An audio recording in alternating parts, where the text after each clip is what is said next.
WhatsApp जिजिपी gamers तपाईँहरूले चाहिँ मैले चाहिँ यो भिडियोमा चाहिँ जिजिपीबाट तपाईँले जितेको पोइन्ट्स कसरी विथड्र गर्ने भनेर चाहिँ भन्न गइरहेको छु।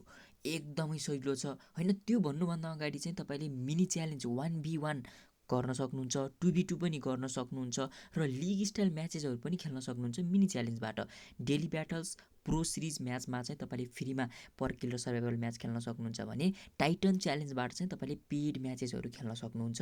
फ्री क्ल्यासेस अभियसली हप्तामा एकचोटि फ्रीको प्रो सिरिज म्याच खेलेर चाहिँ कमाउन सक्नुहुन्छ भने डायमन्ड रेसबाट चाहिँ डायमन्ड्सहरू बाई गर्न सक्नुहुन्छ। ओके, अब जाऊ जिजिबाट तपाईँले चाहिँ पोइन्ट्स कसरी विथड्र गर्न सक्नुहुन्छ। माथि हेर्नुहोस् त 10 पोइन्ट्स लेखेको छ नि, त्यसमा क्लिक गर्नुभयो भने तपाईँले चाहिँ यी सेवा खल्तीहरू देख्न सक्नुहुन्छ। देख्नुभयो नि, त्यसको मुनि हेर्नुहोस् त, तपाईँले मुनि चाहिँ के देख्नुहुन्छ, विथड्र पोइन्ट्स टु वालेट हो। अब तपाईँले त्यसमा क्लिक गर्नुभयो भने तपाईँले चाहिँ पोइन्ट्स राख्ने ठाउँ देख्न सक्नुहुन्छ होइन। वालेट कुन वालेट हो होइन, यी सेवा खल्ती के हो, अथवा तपाईँले रिचार्ज गर्न चाहनुहुन्छ भने पनि तपाईँले वालेटको ठाउँमा रिचार्ज लेखिदिन सक्नुहुन्छ।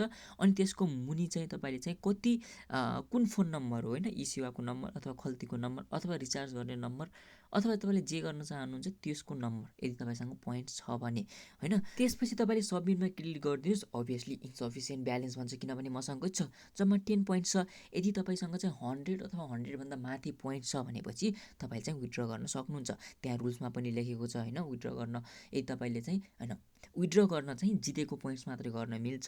यदि तपाईँले चाहिँ पोइन्ट्स लोड गर्नुहुन्छ त्यसपछि कुनै पनि पेड म्याच नखेलेर चाहिँ विथड्र गर्न खोज्नुहुन्छ भने विथड्र हुँदैन। र कहिलेकाहीँ चाहिँ के हुन्छ भन्दाखेरि तपाईँहरूले चाहिँ डायमन्ड बाई गर्ने भनेर पोइन्ट्सहरू लोड गर्नुहुन्छ अनि डायमन्ड्स चाहिँ बाई नगरेर चाहिँ तपाईँले चाहिँ विथड्र गर्न खोज्नुहुन्छ। यस्तो चाहिँ हुँदैन है जिजिपीमा। सो तपाईँले जिजिपीबाट चाहिँ तपाईँले चाहिँ पोइन्ट्स विथड्र गर्न चाहनुहुन्छ भने सिम्पली पोइन्ट्समा क्लिक गर्ने हो, त्यसपछि तपाईँले विथड्र लेखेको हुन्छ त्यसमा क्लिक गरेर तपाईँले चाहिँ आफ्नो डिटेल्सहरू भरेर पठाइदिन सक्नुहुन्छ। त्यसपछि विथिन 24 आवर्सभित्र अथवा 12 आवर्स अथवा 6 आवर्सभित्रमा चाहिँ तपाईँको चाहिँ पोइन्ट्स अथवा पोइन्ट्स चाहिँ तपाईँको ब्याङ्क अकाउन्ट सेवा खल्तीमा ट्रान्सफर हुन्छ। तर मेक स्योर पोइन्ट्स चाहिँ जितेको मात्र विथड्र हुनेछ।